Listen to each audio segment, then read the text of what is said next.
Dry cough treatment for kids. Fastest way to soothe child's cough.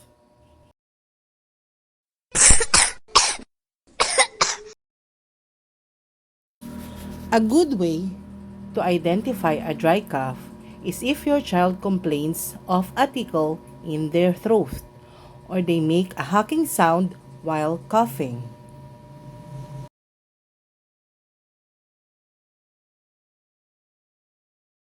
Home remedies.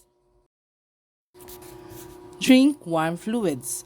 Make sure your child drinks plenty of warm liquids. Warm beverages can alleviate sore throats and help break up mucus. Examples include broth, hot water with lemon, and a caffeine-free tea.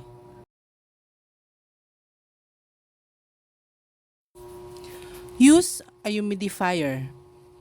Consider placing a cool mist humidifier next to your child's bed in their room to help ease their breathing.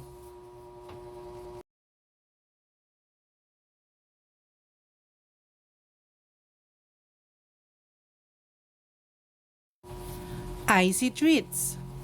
Give your child something cold, such as popsicles or ice cream, to ease a sore throat.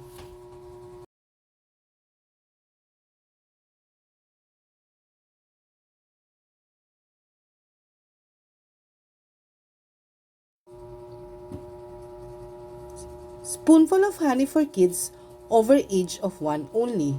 To fight cough, a teaspoon of honey can help.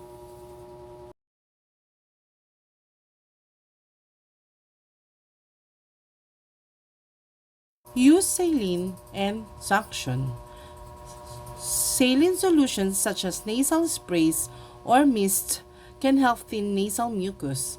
To stop drainage in a tiny child, use a suction valve or have them blow their nose regularly.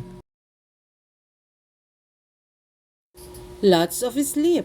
Encourage your child to get adequate rest and sleep to help in recovery. Even while coughing may seem harder at night, the aforementioned suggestions may help your child feel better.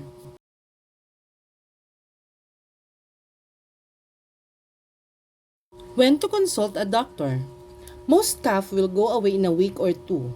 Consult your doctor if your child's cough persists for more than 2 or 3 weeks.